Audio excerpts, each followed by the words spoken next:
ಬಾತ್ರೂಂನಲ್ಲಿ ಈ 5 ತಪ್ಪುಗಳನ್ನು ಮಾಡಿದರೆ ಹಣದ ಸಮಸ್ಯೆ ಪಕ್ಕಾ. ಸ್ನಾನಗೃಹ ಅಥವಾ ಬಾತ್ರೂಂನಲ್ಲಿ ಕೆಲವೊಂದು ವಸ್ತುಗಳನ್ನು ಇಡುವುದರಿಂದ ಹಣದ ಸಮಸ್ಯೆಯನ್ನು, ಬಡತನದಂತಹ ಸಮಸ್ಯೆಗಳನ್ನು ಎದುರಿಸಬೇಕಾಗುತ್ತದೆ. ಹಾಗಾಗಿ ಈ 5 ವಸ್ತುಗಳನ್ನು ನಾವು ಬಾತ್ರೂಂನಲ್ಲಿ ಇಡಬಾರದು. ಬಾತ್ರೂಂನಲ್ಲಿ ಯಾವ ವಸ್ತುಗಳನ್ನು ನಾವು ಇಡಬಾರದು? ಇಟ್ಟರೆ ಏನಾಗುತ್ತೆ?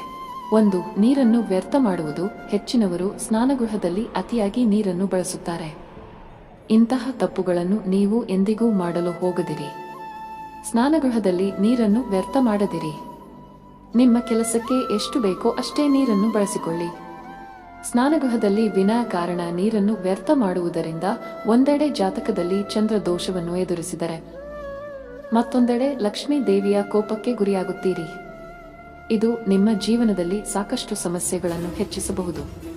2. ಕೊಳಕನ್ನು ಇಡುವುದು. ಸ್ನಾನಗೃಹದಲ್ಲಿ ಅಥವಾ ಸ್ನಾನದ ಕೋಣೆಯಲ್ಲಿ ಕೊಳಕನ್ನು ಇಟ್ಟುಕೊಳ್ಳದಿರಿ.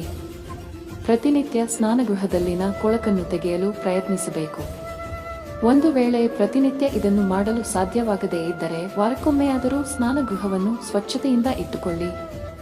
ಸ್ನಾನಗೃಹದಲ್ಲಿ ಕೊಳಕನ್ನು ಇಟ್ಟುಕೊಳ್ಳುವುದರಿಂದ ಲಕ್ಷ್ಮೀ ದೇವಿಯು ನಿಮ್ಮ ಮನೆಯಲ್ಲಿ ನೆಲೆಸುವುದಿಲ್ಲ. ಲಕ್ಷ್ಮೀ ದೇವಿ ಯಾವಾಗಲೂ ಶುದ್ಧತೆ ಮತ್ತು ಸ್ವಚ್ಛತೆಗೆ ಹೆಚ್ಚಿನ ಮಹತ್ವವನ್ನು ನೀಡುವ ಮನೆಗಳಲ್ಲಿ ನೆಲೆಸುತ್ತಾಳೆ. ಇದು ರಾಹು ಕೇತು ದೋಷವನ್ನು ಎದುರಿಸಬೇಕಾಗುತ್ತದೆ. 3. ಬಕೆಟ್ನ್ನು ಹೀಗಿಡುವುದು. ಸ್ನಾನಗೃಹದಲ್ಲಿ ಮುರಿದ ಅಥವಾ ಬಳಸದೇ ಇರುವ ಬಕೆಟ್ಗಳನ್ನು ಎಂದಿಗೂ ಇಡಬಾರದು. ಇದನ್ನು ಹೊರತುಪಡಿಸಿ ಸ್ನಾನಗೃಹದಲ್ಲಿ ಬಕೆಟ್ನ್ನು ತಲೆಕೆಳಗಾಗಿ ಅಥವಾ ಉಲ್ಟಾ ಇಡಬಾರದು ಎನ್ನುವ ನಂಬಿಕೆಯಿದೆ.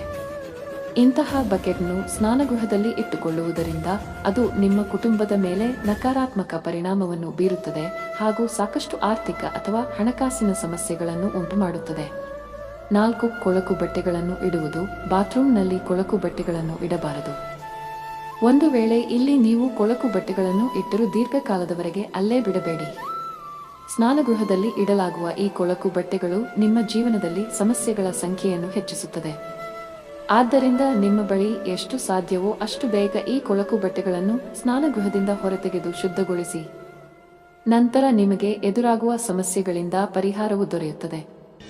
5. ನಳ್ಳಿಯ ನೀರು ತೊಟ್ಟಿಕ್ಕುವುದು. ಹೆಚ್ಚಿನ ಮನೆಗಳಲ್ಲಿ ಸ್ನಾನಗೃಹದ ಟ್ಯಾಪ್ನಿಂದ ಆಗಾಗ್ಗೆ ನೀರಿನ ಹನಿಗಳು ತೊಟ್ಟಿಕ್ಕುವುದನ್ನು ನೀವು ಗಮನಿಸಿರಬಹುದು.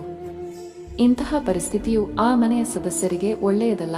ಆದಷ್ಟು ಬೇಗ ಈ ಸಮಸ್ಯೆಯನ್ನು ಸರಿಮಾಡಿಕೊಳ್ಳಿ. ಇದು ನಿಮಗೆ ಹಣದ ನಷ್ಟವನ್ನುಂಟು ಮಾಡುತ್ತದೆ. ಒಂದು ವೇಳೆಗೆ ನಿಮ್ಮ ಮನೆಯ ನಳ್ಳಿಯಲ್ಲೂ ನೀರು ತೊಟ್ಟಿಕ್ಕುತ್ತಿದ್ದರೆ ಇಂದೇ ಸರಿಪಡಿಸಿಕೊಳ್ಳಿ. ದಯವಿಟ್ಟು ವಿಡಿಯೋವನ್ನು ಲೈಕ್ ಮಾಡಿ, ಏಕೆಂದರೆ ಮುಂದಿನ ವಿಡಿಯೋವನ್ನು ಮಾಡಲು ನಮಗೆ ತುಂಬಾ ಅನುಕೂಲಕರವಾಗಿರುತ್ತದೆ. ನನ್ನ ಚಾನೆಲ್ ಚಂದಾದಾರರಾಗಿ ನಾವು ನಿಮಗಾಗಿ ಹೊಸ ಸಲಹೆಗಳನ್ನು ತರುತ್ತೇವೆ.